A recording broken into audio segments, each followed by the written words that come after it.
Bab 3 Bintang yang bermasalah, alur cerita Douluo Dalus Sol Land 4. Laut menyapu pantai, dan terdengar suara menghancurkan yang sangat panjang dan panjang. Angin laut yang samar-samar memiliki bau yang sedikit asin, bertiup di tepi pantai. Dengan keranjang bambu di tangannya, Lei Qingling berjalan bahagia di pantai dengan kaki telanjang. Setiap hari saat air laut surut, dia akan datang untuk menangkap laut. Tangkap beberapa kepiting dan cangkang. Sejak dimulainya migrasi antar bintang, ekologi Douluo terus membaik, dan berbagai makhluk dasar hidup dengan sangat baik, dan pencemaran lingkungan berkurang. Keluarga mereka sangat tidak mau beremigrasi. Ada pesan dari nenek moyang mereka, yang lahir sebagai orang Douluo, dan meninggal sebagai hantu Douluo. Tidak peduli menjadi apa benua Douluo, legia mereka tidak akan pergi. Lei Qingling berusia 19 tahun ini, tetapi pada usia cinta pertamanya. Dia baru-baru ini tinggal di rumah selama liburan musim panas dan mengambil kebiasaan pergi ke laut. Laut Cina Selatan di benua Douluo memiliki kehidupan laut yang paling melimpah. Dia suka makan beberapa kerang dengan jus anggur putih, yang tidak terlalu enak. Saya terutama menyukai lobster yang dipanggang dengan anggur putih buatan ayah saya. Menurutnya, ini adalah makanan terbaik di dunia. Saat ini, sudah ada beberapa cangkang dan beberapa kepiting yang lebih besar di dalam keranjang bambu. Sekeras apapun mereka berjuang, mereka selalu terhalang oleh cahaya keemasan yang redup di permukaan keranjang bambu. Lei Qingling berlari beberapa langkah dengan cepat, mengambil 3 atau 4 meter dalam lompatan vertikal yang keras, melebarkan lengannya dan mengguncang keranjang bambu, seolah-olah meluncur di udara. Oh, kapan aku bisa terbang? Kenapa bakatku tidak muncul setelah jiwaku terbangun? Benar-benar menyebalkan. Aku ingin terbang, aku ingin terbang, aku ingin terbang. Hah, ketika tubuhnya jatuh dari udara ke tanah, dia tiba-tiba melihat sesuatu di pantai di kejauhan mengubah pandangannya. Apa itu? Lei Qingling selalu memiliki rasa ingin tahu yang kuat tentang hal-hal baru, dan segera berlari. Ketika dia semakin dekat, dia malah melambat. Karena dia terkejut menemukan bahwa itu sepertinya seseorang. Separuh tubuh orang ini tenggelam di air laut. Separuh lainnya ada di pantai. Tapi dia tampak sangat berat, tidak peduli bagaimana laut dicuci, dia sepertinya terjebak di pantai, tidak bergerak. Itu adalah mayat. Lei Qing menggigil dengan cerdik, dan segera menghentikan langkahnya. Kenapa ada mayat di tepi laut?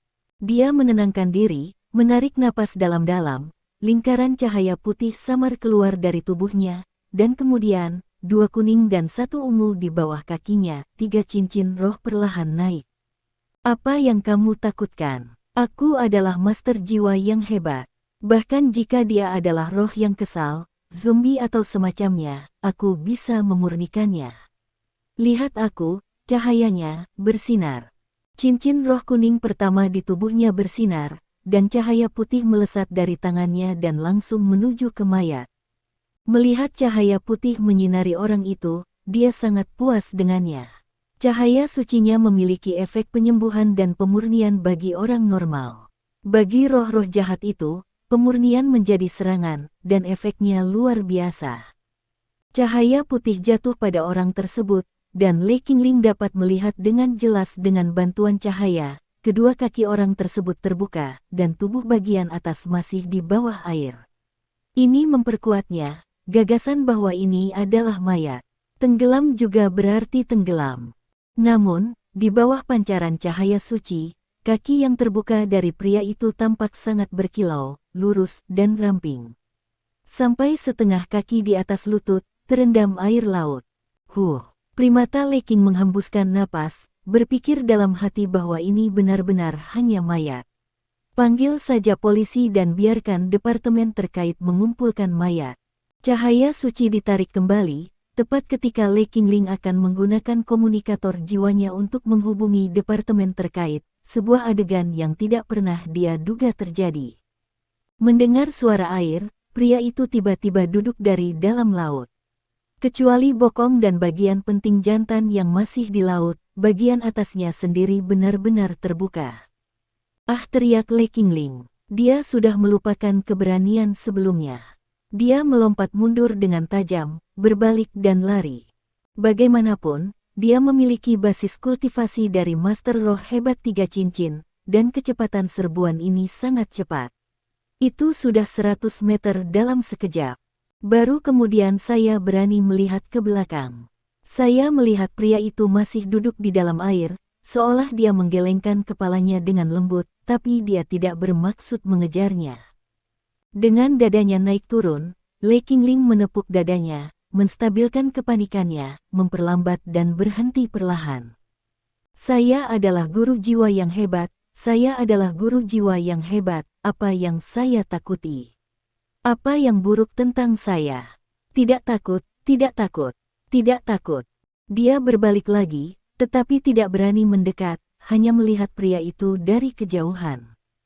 Karena jaraknya yang jauh, saya tidak bisa melihat penampilan orang itu, tapi samar-samar saya bisa melihat bahwa sosok orang itu luar biasa. Meskipun dia duduk di laut, dia memiliki bahu yang lebar dan pinggang seperti lebah.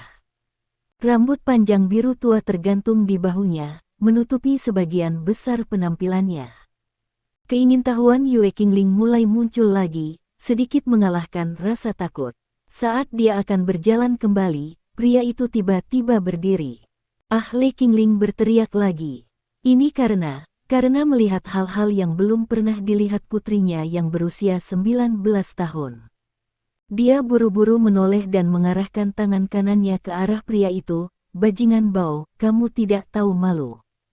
Pria itu sepertinya mengerti apa yang dia maksud. Dia menatap dirinya sendiri, dan tertegun.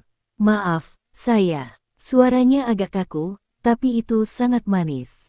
Le Qingling terkejut menemukan bahwa cukup orang yang mengukur meter, itu sepertinya langsung terngiang di telinganya. Masih minta maaf. Kamu memakainya. Dia melempar jaketnya di sekitar pinggangnya ke tanah, berbalik dan lari. Oh, bagus. Ketika suara pria itu terdengar lagi, kekerasan itu seperti kekurangan banyak. Untuk beberapa alasan, Le Qingling tiba-tiba memiliki keinginan untuk menoleh dan melihat lagi. Hemai baru melihat 8 otot perut bungkus sosoknya sangat bagus. Aku baik-baik saja. Suara itu datang lagi. Hanya ketika Le Qingling berbalik, dia menemukan bahwa orang itu sudah berada di tempatnya sebelumnya, dan mantelnya berada di tempatnya sebelumnya, dan mantelnya dekat dengan bagian penting, tetapi sebagian bentel tempat Max M. Kali ini, Le Qingling akhirnya melihat wajahnya. Matanya tiba-tiba lurus dan tidak cukup, sangat tampan, dia sangat tampan. Pangkal hidungnya kaku, bibirnya cukup tebal, dan matanya yang besar sangat indah, jelas berwarna hitam, tetapi mengapa di dalamnya ada lingkaran cahaya keemasan yang samar. Dia memiliki rambut dan dia memiliki rambut kedanbel, terlau berwarna dan bipuluhan, tidak jauh lebih tua dari dirinya. Apakah penampilan ini bintang yang bermasalah? Pria itu berbicara lagi, suaranya sedikit bingung. Halo, dapatkah Anda memberitahu saya di mana ini? Dan, siapa saya?